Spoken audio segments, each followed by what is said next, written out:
Today's shiur begins in the middle of Daf Mem. You'll notice a Mishnah toward the end of the narrower lines of the Daf. HaChoylitz liyavimto harehu ke'echod min ho'achim l'nachla. When the Yavam decides, when one of the brothers decides to do chalitza, to release the deceased brother's widow, he then becomes like one of the other brothers with regard to inheritance. And Rashi adds, Harehu ke'echod lo hifsid chelkoi benichsei ochiv. Now, for those of you who are first-time listeners, we have to point out that the Yavam, the one who does marry, the brother that does marry the widow of the deceased brother, he would be entitled to the estate of his deceased brother entirely. However, in the event that one of the brothers releases her through chalitza, so then the deceased brother's estate gets divided equally amongst all the brothers, including the one that did the chalitza. V'im yesh shomav, the Mishnah goes on, if there is a father that's still alive, nechosim shel av. In the event that the one of the brothers died, leaving no children, a set of brothers plus their father, the father will inherit his son. Hakinis es yivimto zocha v'nechosim shel ochiv. The brother that does marry the deceased widow, he is entitled to the property of his deceased brother. Rabbi Yehuda Omer, benkach ubenkach im yesh shom av. Rabbi Yehuda says even if yibum is done, but there is a father, nechosim shel av, the father, being that he is alive, he will inherit the deceased brother's estate. The Gemara asks, regarding the opening of the Mishnah, one of the brothers did chalitza. So we were told that he doesn't lose, he's considered like one of the other brothers and gets a part of the deceased brother's estate. So is that not obvious that he doesn't lose out because he had done chalitza? So in order to answer this question of pshita, the Gemara goes through two stages, and that you can see is marked off with the double underline marking and the numbers 1 and 2. Salka daito chamina. I would have thought, without the Mishnah telling me this halacha, that chalitza b'makom yibum kaima, that the act of chalitza, the act of releasing her through her removing his shoe, is in lieu of or instead of ibum, v'nishkol kulhu nichsi, and as a result of that, even doing chalitza would entitle him, the one who was chalitz, the one who participated in the chalitza, would entitle him to all of his property, all of the deceased brother's property. Komash Malon, the Mishnah is telling me that the Yavam is not entitled to all of his property, but just a part of it equal to the other remaining brothers. The Gemara asks, if the Mishnah is coming to tell me that he remains like a regular brother, and he does not get all of the deceased brother's property, then the language should have been different. If that is so, harehu ke'echod min ho'achim. This is the language that you see in the Mishnah, where it says he is like one of the brothers. The language should have been eino elo ke'echod min ho'achim miboyale. Linguistically, it should have said that he is only like. Instead of saying that he is like one of the brothers, it should have said he is only like one of the brothers. Now, the Mishnah didn't use that expression. So, just to go over this point, if the point of the Mishnah is to tell us that he remains like a regular brother and doesn't get everything, so that the point of the Mishnah is a minimizing effort, so then the language should have been Eino Elo Ke'echod Min Ho'achim. Elo, therefore, we have to come up with a new explanation to answer the question, is the Mishnah not in fact telling us something obvious? Elo Salka Daita Chamina. Hoyil v'afsida miyibum. liknese. Without the Mishnah, I might have thought that since the one who participated in the chalitza, who released her, in effect rendered her unfit to marry any of the other brothers. That is, of course, the rule that once a sister-in-law receives the chalitza from one of the brothers, she's no longer eligible to marry any of them. So maybe he should lose out. Liknese, impose a fine, a loss, that he shouldn't get any of the deceased brother's property. Komash Malon, the Mishnah therefore tells us by saying Harehu ke'echad minho achem. In fact, the Mishnah is not a minimizing factor; it is increasing from what I would have thought otherwise. Im yeshom av, if there is a father, so the Mishnah says that the deceased brother's father, in effect, inherits his son. The Yomamar, the Mishnah says in Masechet Bava Basra, the section that deals section in Bava Basra that deals with the laws of inheritance, Av Kodim L'chol Yoytze Yerecho.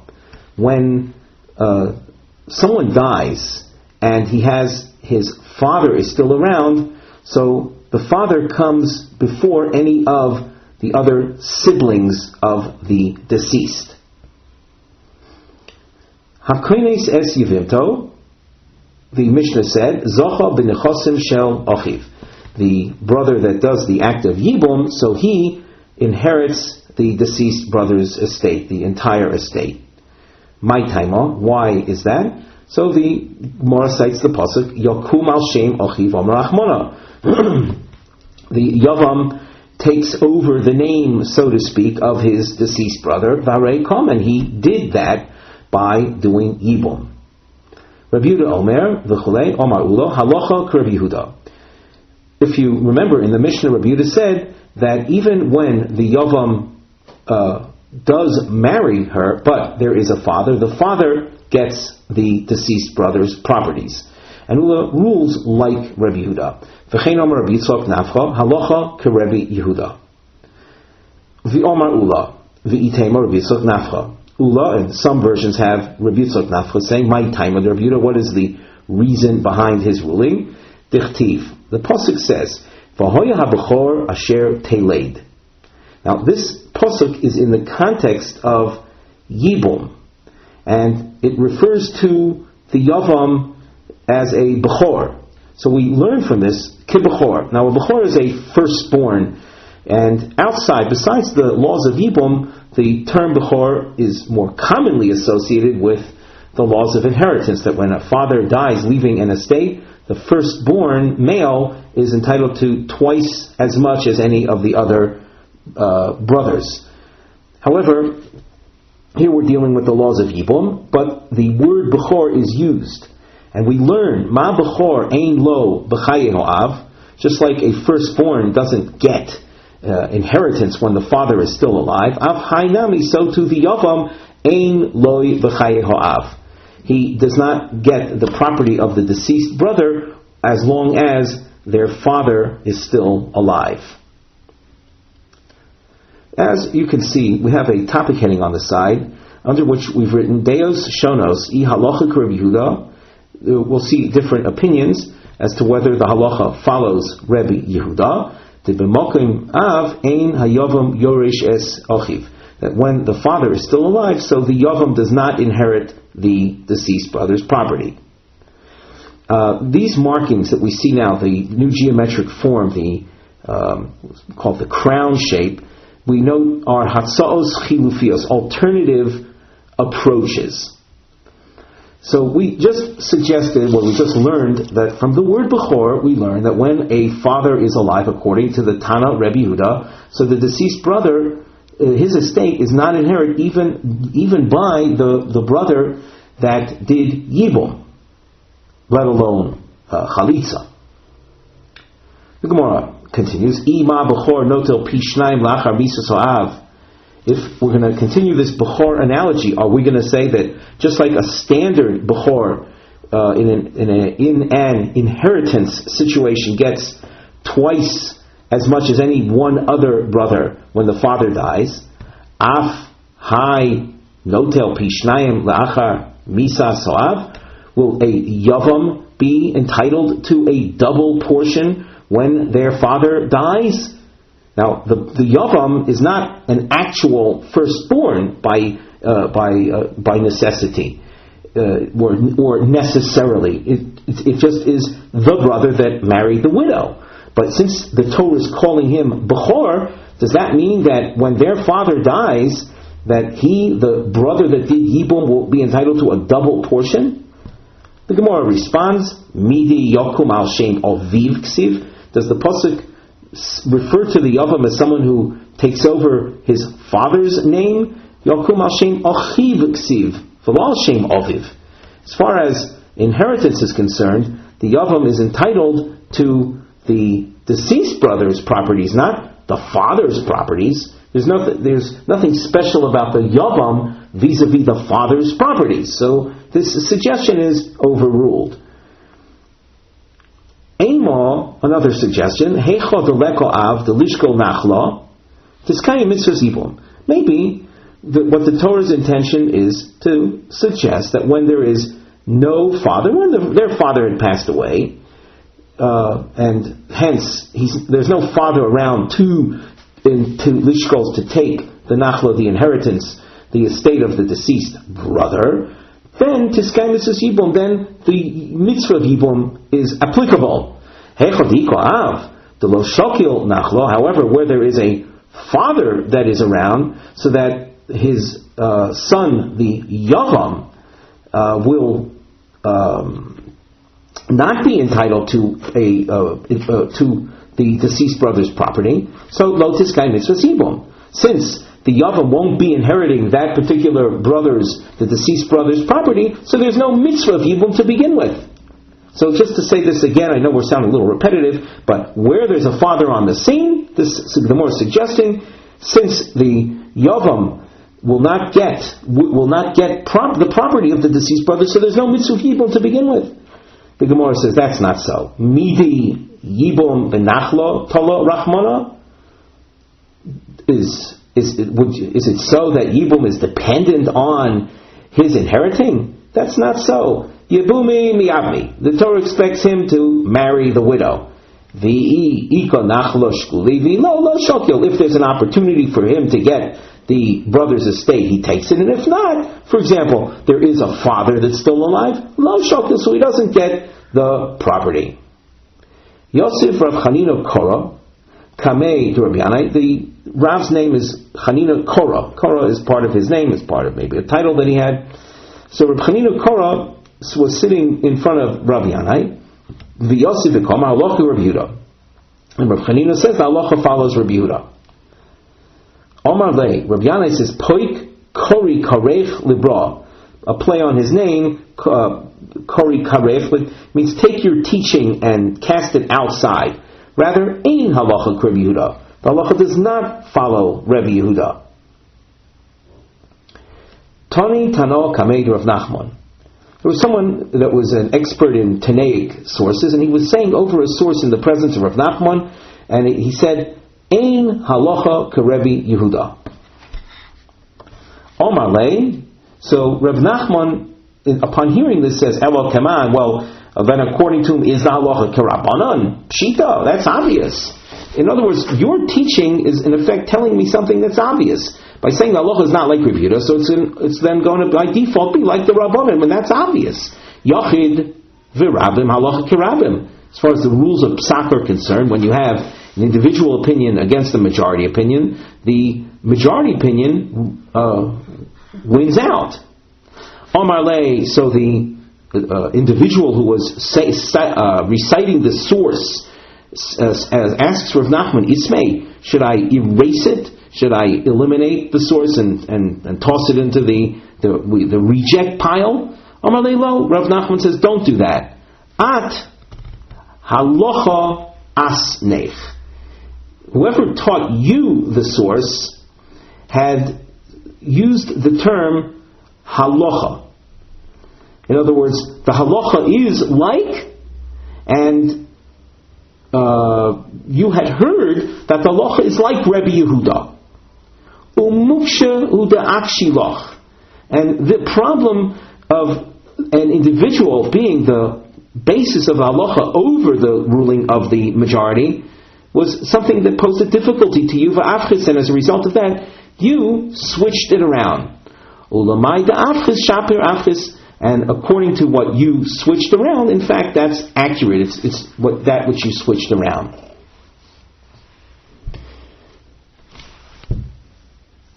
The Mishnah.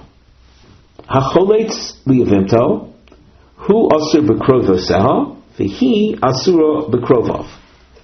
One who does chalitza, so the man, the choletz, the brother, he is forbidden to her relatives. So that in your mind's eye, by doing chalitza, it's a type of, it would be, let's say, kind of like divorcing one's wife. So if one were to divorce one's wife, so we know that he is forbidden to marry her sister. He's forbidden to marry her mother. Her relatives are usher to him.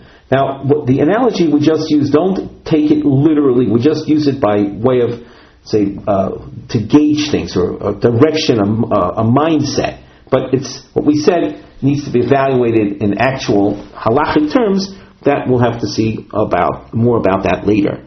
But upon releasing the Yevama, so the Yavam is now usher to marry any of her relatives. Vehi asura b'krovov, and likewise she is prohibited from marrying his relatives. Who usher, and here the Mishnah mentions the women that the choletz is usher in.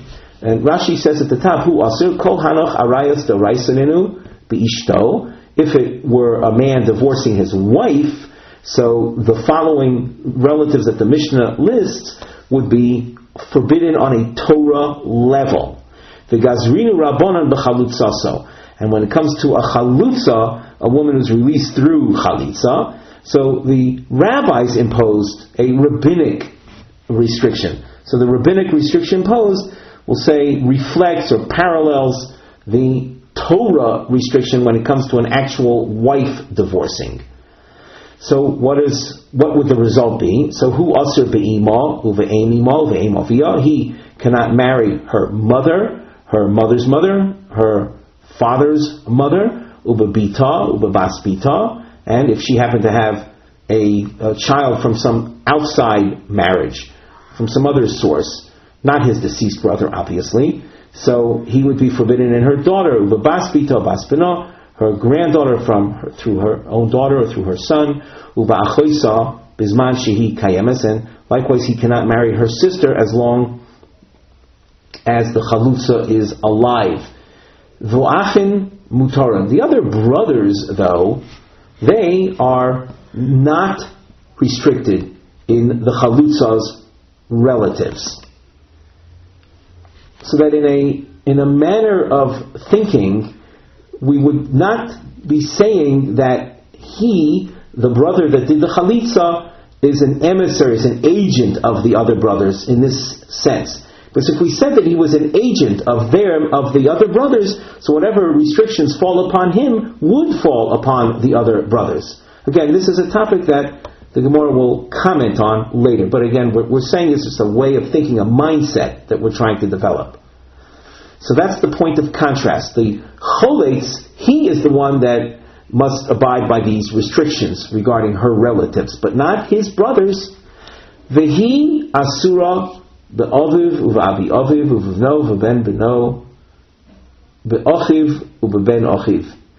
Likewise, the chalutza, she's also restricted in marrying his father, the brother-in-law's grandfather, and if that brother-in-law has a son, so the chalutza cannot marry the son, uve'ben beno, neither his grandson nor a brother or a son of a brother. Mutar Odom Bekroivas Tzoras Chalutzaso, the Osir B'Tzoras Krovas Chalutzaso. Now there are two expressions here. One is, we say, results in something being mutar, and the other osir. The terms are very close in sound, but they're referring to totally different cases. So mutar, we say, the Mishnah says one is mutar bekroivas, to marry the relative of the co-wife of the chalutza. So you have a surviving brother that did chalitza. That chalutza, there happened to be a co-wife. In other words, the deceased brother was married to two women, but only one of them did the chalitza. The other woman is the tzora of the chalutza, and she happens to have, let us say, a sister. So the correlate, the man, the survivor, the brother that did the chalitza, he can marry the relative of the co-wife of the chalutza. However, and by the way, we have a little diagram to help illustrate this on the side, where you see mutar b'krova tzoras chalutzaso. So we have, there's Reuven and Shimon are in the picture on the left-hand side of this little diagram. Shimon died, Reuven having done chalitza with one of Shimon's wives. The tzora, you can see, is a co-wife, and she happens to have a sister, achos tzora. So we're saying that Reuven would be mutar to that particular achos tzora.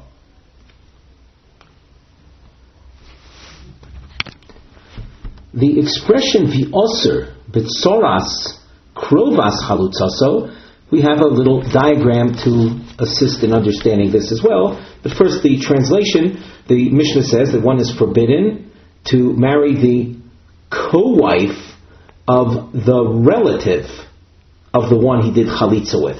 So in the case of heter, we saw the tzora of the chalutza featured. Here, when I say that, by the way, the tzora of the chalutza was the starting point, and then we looked at her relative, the tzora's relative. Here, we're not starting off by focusing on the tzora of the chalutza, but rather the relative of the chalutza. Let's say the chalutza has a sister, and that sister is married to someone else, some outsider. You cannot marry the co-wife of the chalutza's relative. And again, we have a little diagram on the side of the Gemara, also b'tzoras krovas chalutza. So in this picture, in this diagram, we see Reuven and Leah on the right-hand side of the diagram. Shimon and Reuven were brothers. Shimon died. Reuven did chalitza with Leah. And this Leah happens to have a sister. Her name is Rachel. Rachel is married to an outsider. We call him a zar.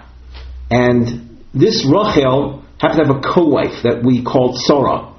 So we circled Reuven is also to marry Rachel's tzora.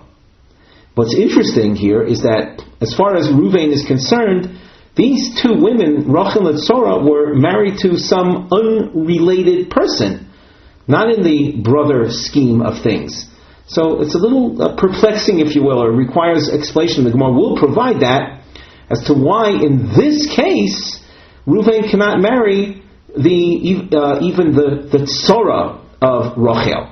Of course, it goes without saying that Reuven cannot marry Rachel. That is the tzora's sister, and we already learned that a person is forbidden in marrying the relatives of the I should correct myself, the chalutza's sister. Reuven is married, did chalitza with Leah, and Rachel is Leah's sister. Hence, Rachel is the chalutza's relative. And the Mishnah already told us that the cholates cannot marry the relatives of the chalutza. But here, the Mishnah is going a step further. He cannot. He's restricted not only from the chalutza's relatives, but even the co-wife of the relative. Now the Gemara asks a question, and we have a topic heading on the side that we call She'elah. Ha'im gozru shniyos b'chalutza olo.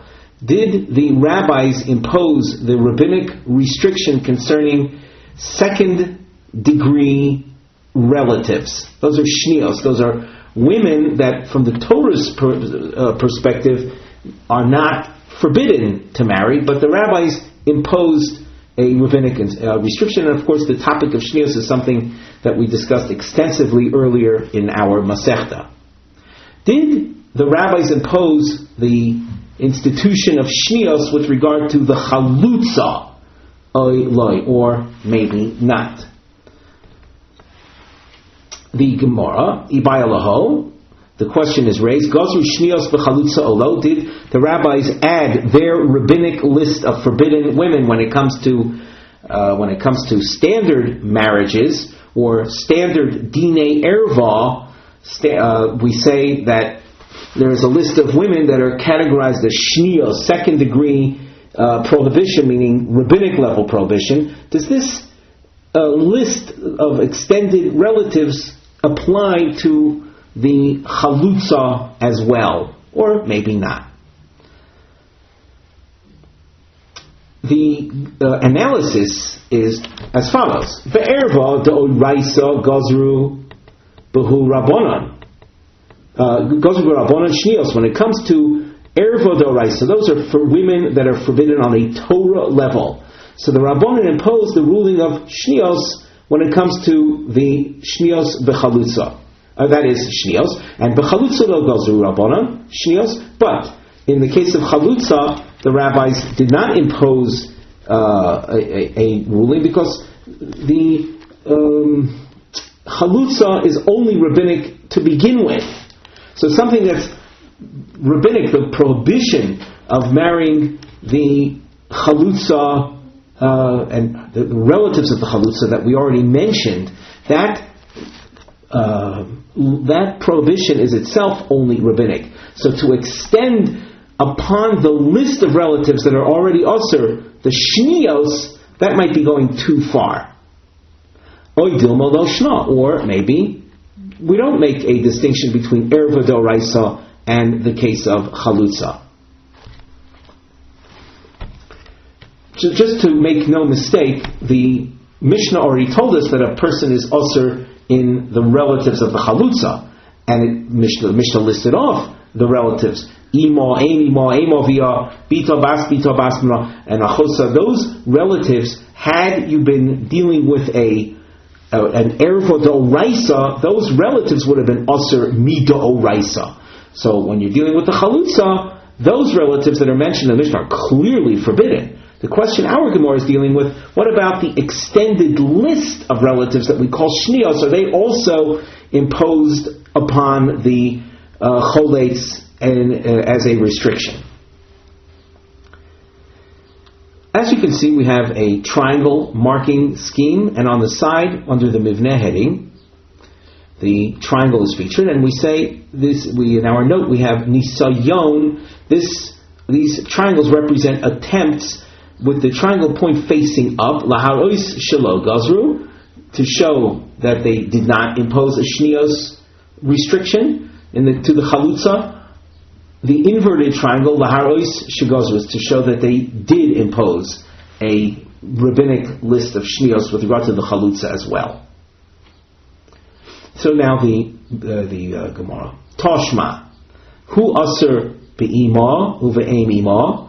We say that the person that did chalitza cannot marry the sister-in-law's mother. The sister-in-law is the widow of his deceased brother, who had left no children. So he cannot marry the mother of the chalutza, ube'ein ima, nor the mother of the mother. Ve'ilu ein ima lo katani.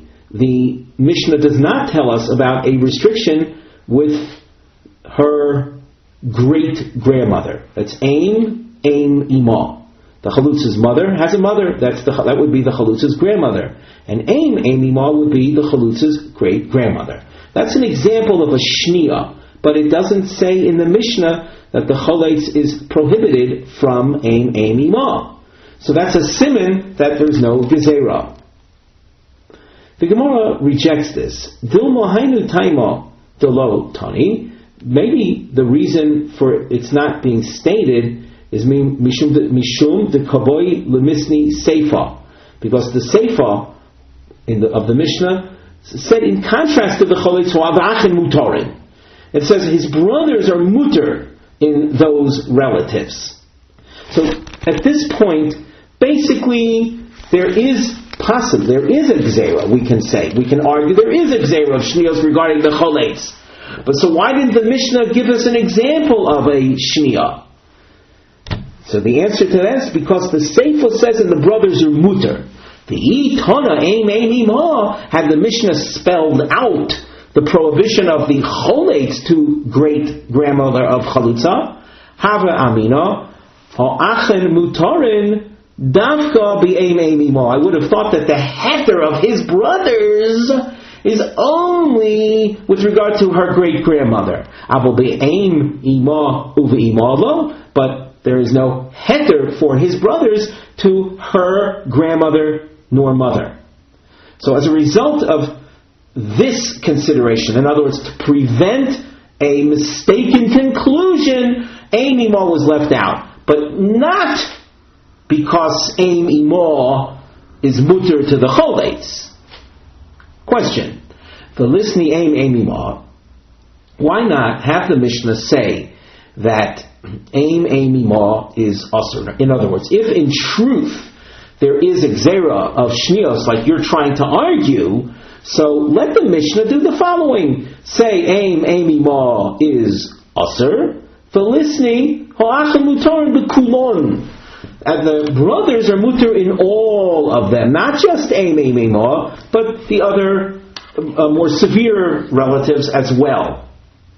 That would have cleared up any misunderstanding. And as you can see, we dashed underline bekulan. That's the emphasis, that the remaining brothers would have been mutar in all of the relatives of the chalutza. Kashya. So this point remains unresolved. Remains a difficult point. In other words, if in fact there is a gzera of shnios, the Mishnah should have spelled out that point. And as far as any other misunderstanding is concerned, that could have been cleared up by this expression. Tashma, he asura vav. We should point out that when the Gemara concludes a particular trend of thought with the term kashya, it doesn't mean that the Gemara reached a solid conclusion. Therefore, the Gemara continues this very discussion. Is there a gzera of shnios with regard to the chalutza or not? So we say, Tashma, he asura ba'aviv, uva'avi aviv. The chalutza is prohibited in marrying the father of the cholates and his grandfather. We have a little diagram for this point. You can see avi aviv. There is a Ruvain and Shimon on the lower part of the diagram. Ruvain died, and Shimon did chalitza with Ruvain's wife. There's a grandfather that they have in common. His name is Yitzchak, and the Mishnah says that she is prohibited in marrying Yitzchak. Kotoni miha. The Gemara goes on to say it however says here avi aviv, that she is not allowed to marry Yitzchak. My love, mishum cholates. Is it not as a result of the cholates being considered like having been wedded to her? To have your law that if you view things like that it's as if Shimon had been wedded to the chalutza. What is Yitzchak's relationship to her then? To have your law kalas benoi, she would be categorized as the daughter-in-law of his son. In other words, his son's daughter-in-law. Yankov's son, in this case we're going to say Shimon, was married to a woman. So Yankov to the Isha, that's his daughter-in-law. As far as Yitzchak is concerned, it's his son's daughter-in-law. Now, Kalas Beno is an example of a shniya. So we see here that the reason, according to this Havamina, that Yitzchak is also in the Isha, in our diagram, because they imposed a gzera of shnios with regard to the cholates. The Gemara says, no, the prohibition of Yitzchak to the Isha isn't through Shimon, but rather because she was a real, not an imagined kalas beno, but a real kalas beno. Misno means the deceased one, Reuven in this case. So let's read that expression again. The Gemara says, lo, you cannot conclude from here that they made a gzera of shnios with regard to the cholates, but rather the prohibition of avi aviv is mishum misna, because of Reuven himself. The Havia law, the Isha, Reuven's wife, was to Yitzchak a real kalas beno. And so we know that by regular, say, relatives, so there are shnios, but we don't see any evidence here that when it comes to cholates, the gzera of shnios was imposed. We try again. Tashma uven beno. We have a diagram illustrating this as well. And here, the Isha, instead of being from the younger generation, she's from the early generation. And what do we see in our diagram? We see Reuven and Shimon were brothers. Reuven died. Shimon did chalitza with the woman, with the widow of Reuven. And now we're saying that Shimon's grandson cannot marry Reuven's widow. So, my lav, mishum cholates. Is it not so that the restriction between the ben beno and the isha is because of the cholates? The Havya law, she is in your mind's eye, Eishes Avi Aviv. In other words, from the perspective of Ben Beno, she is the wife of his grandfather. Now, wife of grandfather, that's Eishes Avi Aviv, is a shnia. So that if the prohibition between Ben Beno and Isha in that picture is a restriction that originates through Shimon, we're then looking at the Isha as if she had been married and now chalitza, which was similar to divorce, and the conclusion can be reached that there is a gzera of shnia by chalutza. The Gemara rejects this. Loi. The prohibition of Isha to Ben Beno isn't a prohibition that originates from Shimon, but rather mishum misna. The prohibition is because of Reuven himself, Reuven that died. The Havya law, and then what is her relationship? And the Gemara explains, what is it? Eishes, she is the wife of Achi Avi Aviv, the wife of the grandfather, the wife of Ben Beno's the wife of the brother of Ben Beno's grandfather. The Gemara asks, and so what are we saying then? That the Isur, the prohibition, doesn't emanate from the cholates, but it emanates from Reuven himself. The Gemara asks, Ha'amemar machshir be'eshes achi avi aviv. But Amemar, when dealing with the topic of shnios, he says that this is too far away, let's say, of a relative. And he allows the Ben Beno, in that case, to marry the Isha. He's machshir, the wife of the brother of the grandfather. And here we're taught that it's Asr. It said Ben Beno is Asr.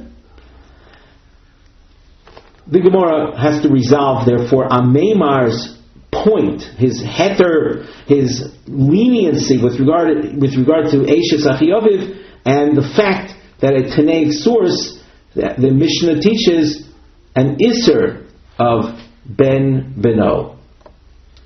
The Gemara answers, Amemar mukila bebar bra desava. That which the Mishnah says that Ben Beno is Asr, it's Ben Beno of the grandfather. And we'll have to explain this with greater clarity in a moment. So Ameimar, again we're reading this line again, Ameimar Muki law, he establishes that which it says, Osir, Bebar Bra Desabo. For our purposes, that means the father of the dead fellow and the cholates. And we have a little diagram where the double star appears, to the encircled double star. Ameimar says that this Tanaic source, the Mishnah that speaks about that she is also in Ben Beno, the focus of, we'll say, the pronoun of, when it says his son, on the side where the double star that's encircled appears, you can see there is Yankov, and he has sons Reuven, Shimon, and Levi. And Reuven dies, leaving the Isha widow, and Shimon does chalitza. And then there's Ben Beno, and you know who that is? That's the son of Levi. So that if you are going to learn so now, that having been stated, it's not a case of a grandfather or brother of wife of brother of grandfather, but rather, if you use this expression of Ben Beno and draw a diagram like we did, well, the Gemara asks, Ihachi hainu achiv ben achiv. The Mishnah then is basically repetitive, it's redundant. And we have an arrow, by the way, to the immediate left-hand side of the Gemara text. You can see that the Mishnah already spoke about achiv and ben achiv. So if we're looking at our diagram, the Shimon having done chalitza with the woman, the Mishnah then tells me that she is also in achiv and ben achiv. What are you saying? You're saying that she's also in. Let me say that again. If you're going to say that Beno and Ben Beno is a reference to Yankov in this picture, then you're basically repeating that which the Mishnah says, that she is usher, the chalutz is usher in marrying Levi or his son. That's and stated already by the terms achiv and ben achiv. So the Gemara answers yes. We are being repetitive, however, we're not talking about the same type of brother. Tana achiv min ha'av, v'kati achiv min ha'em. When we say that the chalutza is also in the brothers of the cholates, it's brothers from a common father, like our diagram. It could be brothers from a common mother. To repeat the last point, and just to make the point strong, as far as Ameimar is concerned, the reference to Beno and Ben Beno is not a reference to anyone who is a shniah, but rather to actual first degree type relatives. We continue with a new marking. You can see where the triangle has a shaded in tip. And essentially it's similar to the Gemara just before, but we're going to be citing a new Tanaic source and trying to determine our question from this new Tanaic source. But as I said, the proofs themselves as far as what kind of relatives are going to be very similar to the discussion we have just seen. So Toshma, the Toni Rabbi Chia. Rabbi Chia has a Tanaic source. He is one of the primary authors of Brises. So he has a Brisa. It says, Arbo midivrei Torah, the Arbo midivrei Seifrim. There are 4 types of relatives that the chalutza is forbidden to on a Torah level, and 4 on a rabbinic level. They are Av ubeno, Achiv uben Achiv midivrei Torah. The father and the son, the brother, and the brother's son. Those are midivrei Torah. That means they're on a Torah level. Avi aviv, avi imoi. These are grandfather, that's father's father, mother's father. Ben beno, uben bito, grandson from a son or grandson through a daughter. Those are midivrei sofer. Those are rabbinic.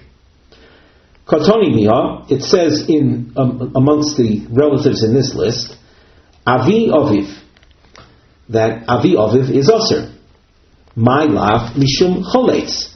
Is it not so because of the cholates? In other words, the grandfather of the cholates is Aser to the chalutza. So, what is this called? The Havya law, kalas beno. This would be an example of a shnia. And this relative, this type of relative we saw mentioned above.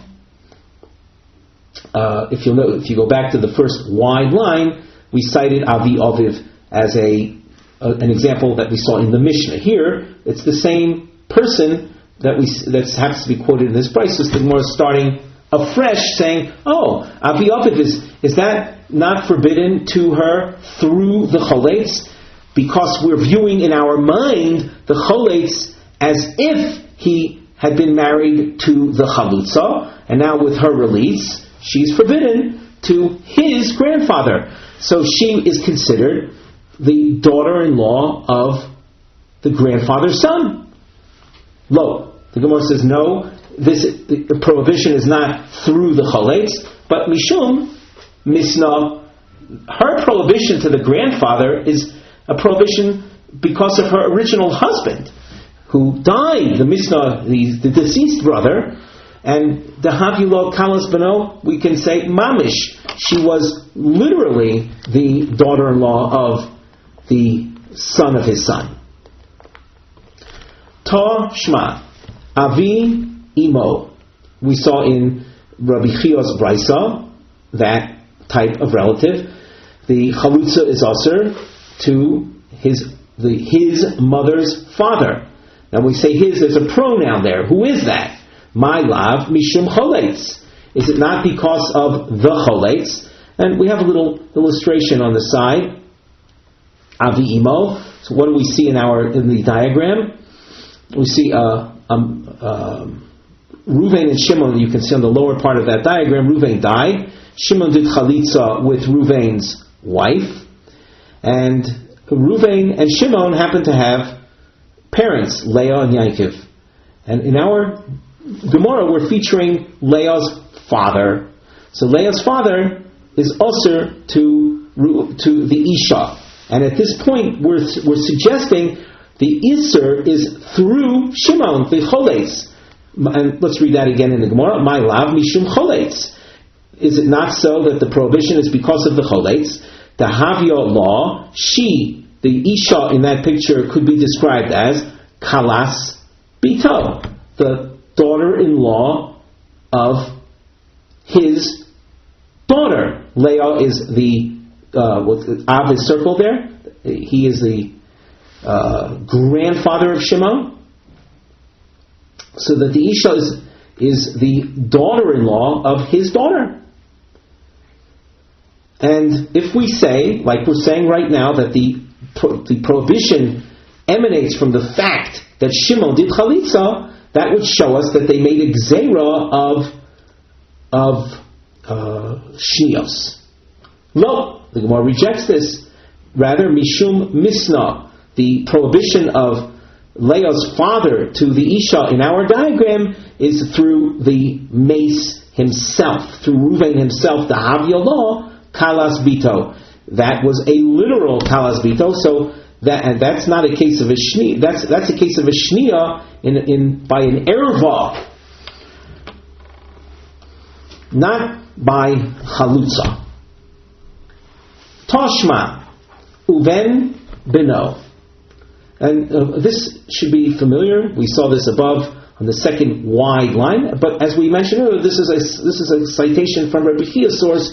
So we say that the chalutza is aser to ben beno, my lav mishum cholates. Is it not so that the prohibition is through the cholates? The Havya law, she would be considered Eshes Avi Aviv. If you view the cholates with the chalutza as if they had been married, and now he's releasing her, which is we'll say a quasi divorce. So she is the wife of the fellow's father's father. And that would indicate that they made an Isur of Shnios with regard to Chalutza. No, it doesn't indicate that. But rather, the prohibition of Ben Beno to her is Mishum Misna. It's because of the deceased himself. The Havya law, he was, or I should say she was, Eshes, the wife of Achi Avi Aviv. The wife not of the grandfather, but of the brother of the grandfather. So the prohibition is once again through the deceased and not through the cholate. So we don't see any illustration of them having made exer of shnios by the chalutza. The Gemara asks, "V'ho ameimar machshir ba'aishes achi avi aviv." That kind of relative, as far as ameimar is concerned, is muter. In other words, the grandson would be allowed to marry the wife of his grandfather's brother. The Gemara answers, as far as we have a problem here, that Ameimar is saying something that is counter to Rabbi Chia's Tanaic source. Ameimar Mukim law, Ameimar sets that up as the prohibition is Mishum Cholates. The prohibition is in fact because of the cholates, because summer goes through shnios, the chalutza. Ameimar is of the opinion that a rabbinic prohibition of shnios was instituted with regard to chalutzas. So as far as Ameimar is concerned, the cholates is viewed as having been, again in your mind's eye, having been married to the chalutza, and he's releasing her, and it in fact would be Ben Beno. And as we've mentioned before, Ben Beno is an example of a shnia with regard to the cholates.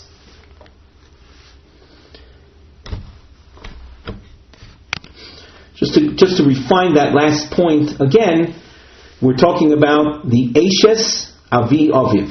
And since we're, according to Ameimar, saying that the prohibition is through the cholates, then as far as Ameimar is concerned, we could conclude that they were gozer shnios with regard to the chalutza. But as far as other opinions are concerned outside of Ameimar, the question continues. Tashma, did they make a gzer of shnios with regard to the chalutza? So we saw in Rabbi Chia's source, Ubeven Bito. We have a little illustration. You can see there's a double star with parentheses. Ben Bito, what do we see in our illustration? Ruvain and Shimon were brothers. Ruvain was married to a woman, and Shimon did chalitza with her. Shimon has a grandson, Ben Bito, he's circled. That grandson, we're taught, cannot marry the Isha. And we want to say, the Gemara says, my lav, mishum cholates. Is it not so that the prohibition between Ben Bito and Isha in our diagram is because of the cholates? The Havya law, Eshes Avi Imo. She would be described as the wife of his mother's father. And that would indicate that they made exer of shnios with regard to chalutza. Lo, the prohibition in that case is not because of the deceased, is not because of the cholates, Shimon, but rather because of the deceased. In our diagram, we call it Ruvain. The Havila, she is, there is that Ben Bito is usher in the Isha because she is Eshes Achi Avi Imo, the wife of his grandfather's brother. The Gemara asks, "V'hagabi shnios de'erva lo gazru." That kind of relative, even by an actual erva, is not ruled prohibited by the Rabbanan. That means in a real Eshes Achi Avi Imo, a man could marry his grandfather's his grandfather's brother's wife through having had a common mother. So if in an erva mamish they didn't make the gzera, how can you say that in the case of chalitza they would have made a gzera? Elolav mishum cholates. So you're going to have to say that in the case of ben bito, the prohibition is through the cholates himself, and not through the brother of the cholates. Ushma mino, and therefore we are able to conclude gazru shnios b'chalutza shma mino, that a rabbinic restriction of shnios was imposed with regard to the chalutza. So that once again, if we are going to look at our diagram of ben bito, we're saying that the wife of the deceased, who is the chalutza, is usher to Shimon's grandson. That relationship is one of, we'll call a shniya relative, namely Eshes Avi Imo, the wife of one's father's mother, of one's mother's father, that is. That type of relationship is a shniya, and since we're saying that Ben Bito in our diagram cannot marry Isha, and that the Isser emanates from Shimon the Cholates, we therefore conclude that a Gzera of Shnios was made even by Chalutza.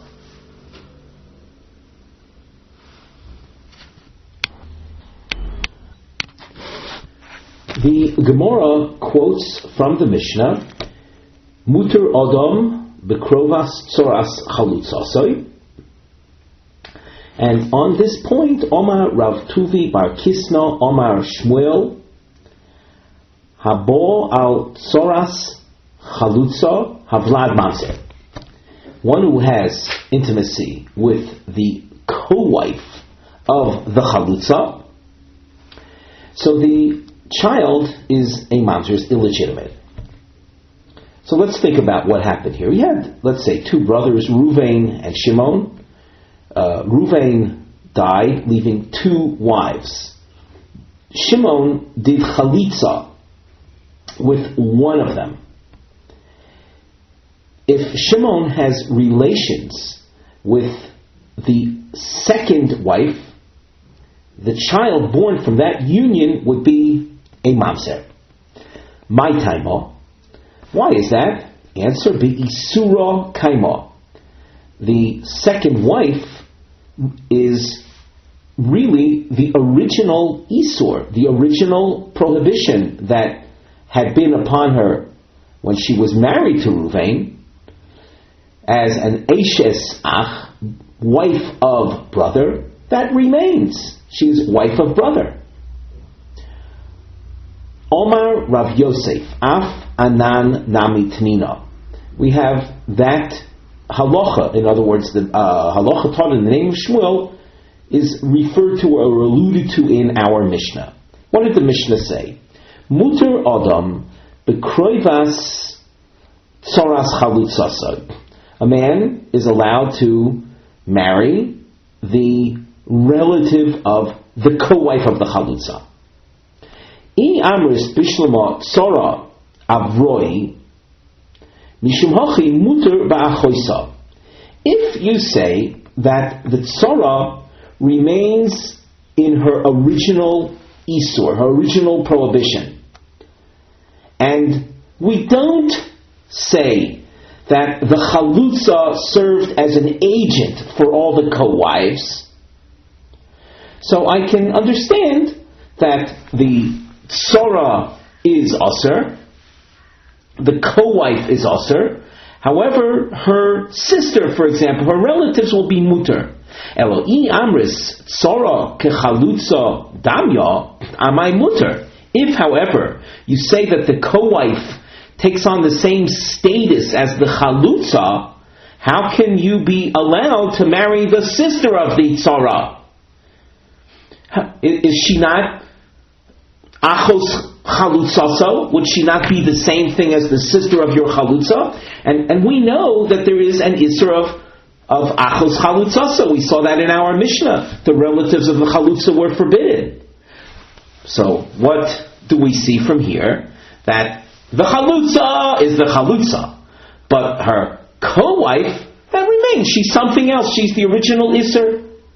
And only with regard to the sister of a chalutza, the relatives of chalutza, do we say there is prohibition, but not to the relatives of the co-wife. So from the fact that our Mishnah tells us that a person is allowed to marry the relative of the co-wife of the chalutza, we see that the co-wife herself is not considered a chalutza. Oh, Leimo Teve Tufta Rabbi Yochanan. Well, with this in mind, then, it would appear that we have a Mishnah that refutes the position taken by Rabbi Yochanan. This is a position we saw much earlier in the Masechta, back on Daf Yud. The Yoma, Rabbi Yochanan said, Bein hu, bein achin, ein chayovin, loy al hachalutza kores, v'lo al tzorosa kores. Rabbi Yochanan says that when chalitza is done by one of the surviving brothers to one of the deceased's wives, the brother in effect serves as an agent for all the brothers, and the woman, the widow that did the chalitza, is an agent for the rest of her co-wives. And as a result of that, there is no longer correlate. If they were to have intimacy with one another, they're all considered a cholutz with a chalutza, and that's not a chiyuv korres. That's not punishable by the korres penalty. But what we're saying now is that there is no agency. The chalutza is the chalutza, and the co-wife remains an isur eishesach, and not taking upon herself the title of a chalutza as well. So our Mishnah would seem to be against Rabbi Yochanan. Omar loch Rabbi Yochanan. V'tispera. Achos chalutza do'iraisa. Is achos chalutza something that is forbidden on a Torah level? Let's take a look, by the way, in Rashi. Rashi, 4 lines from the bottom. V'tispera, the whole raya, the Rav Yosef, the Aisi mi masnisin, the proof that Rav Yosef is bringing, that 6 lines from the bottom of the Gemara that he brought to Shmuel's point from the Mishnah. Is it a raya? Is it a proof to Shmuel? V'chi chalutza gufo do'iraisa, is chalutza herself an isur do'iraisa? The chiamrinon tzora kechalutza, that as a result of which we would end up saying that the tzora is like a chalutza, yelser v'achos hatzora, that would result in the sister of the tzora becoming usher. We know that that's not so. We continue now in the Gemara text. V'ha'omar Reish Lakish, kan shona Rebbe. It is over here that Rebbe taught achos grusha midivrei Torah, the sister of an actual divorced wife. She is an isur d'oraisa. Achos chalutza, the sister of a chalutza, is midivrei sofrim, is itself only osir midirabbanan. Now we look back in the Rashi. Kan shona Rebbe, the Mishnah zu lomadnu Rebbe, limadnu Rebbe. Rebbe teaches us achos grusha midivrei Torah lekamim forishla. Later will be explained. The kevon de achos chalutza gufa de rabbanan. Since the sister of the chalutza herself is only the rabbanan, the chalutza gozer b'achosa. Regarding the chalutza herself, so the rabbis extended the prohibition to her sister. B'tzara lo gozur, but the sister of the co-wife, that far the rabbanan wouldn't go to create an isur.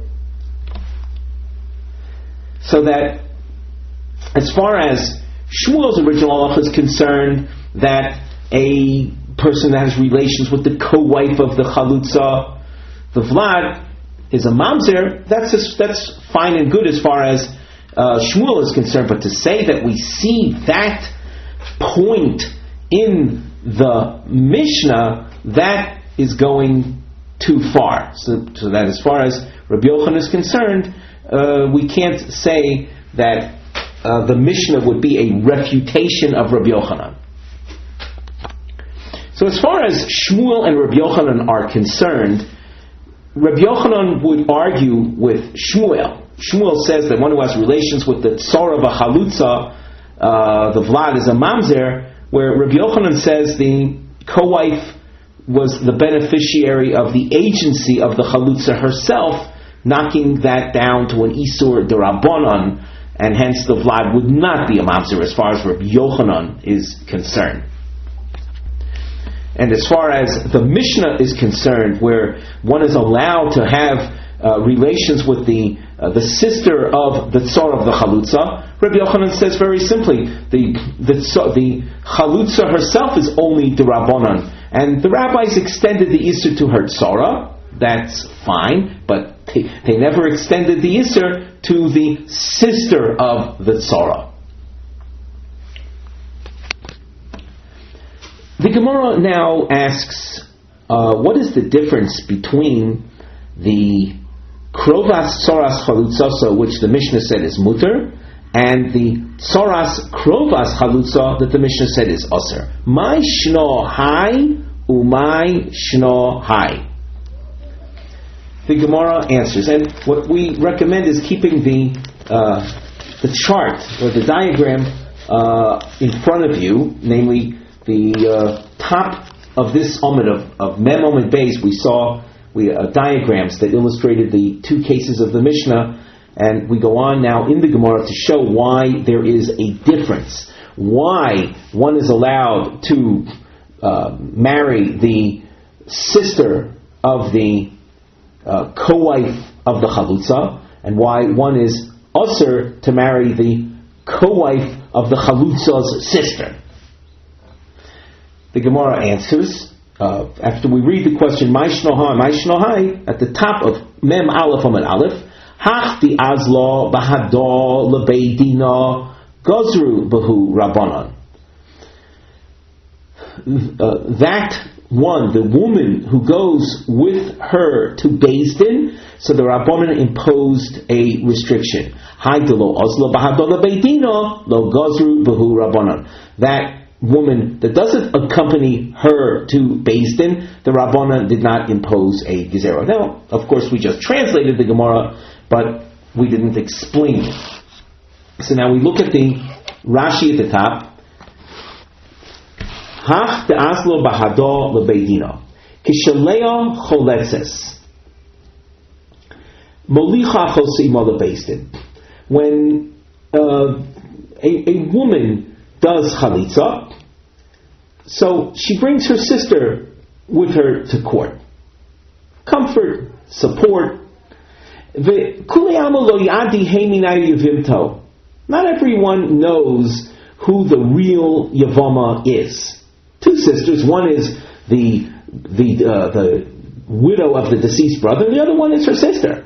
The Ika de Savar de Rachel Chalatz, and people think that the chalitza was done with the sister, the Chinosiv Soras Rochel, and when the Cholates eventually marries the co-wife of Rochel, the Hainu Soras Kroivas Chalutzaso, that is the co-wife of the relative of the Chalutza, Amri, people will think Soras Chalutzaso Nosiv. People think that he married the co-wife of the Chalutza.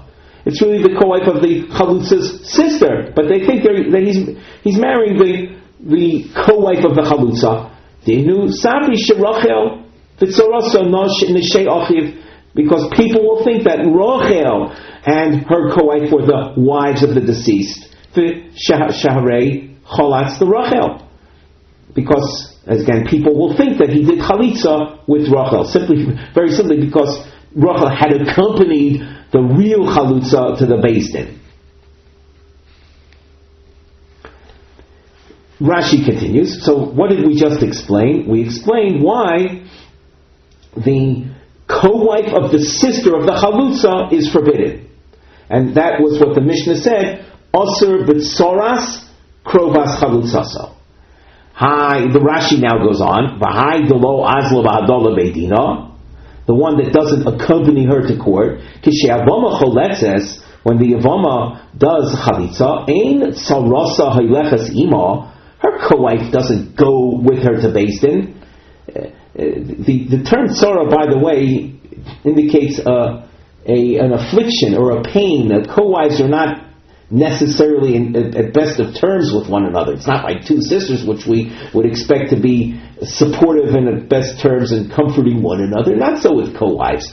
So when a woman goes to the Beis Din for chalitza, she doesn't have her co-wife go along with her. Hilkach kinosiv achos tzara. Therefore, eventually, when the correlate marries the sister of the tzara, people aren't going to get this idea that he's marrying the sister of the chalutza. So we're not running any risk by allowing the cholates to marry the sister of the co-wife, as the Mishnah said, mutar adam bekrovasti, this relative or the sister of soras chalutzaso.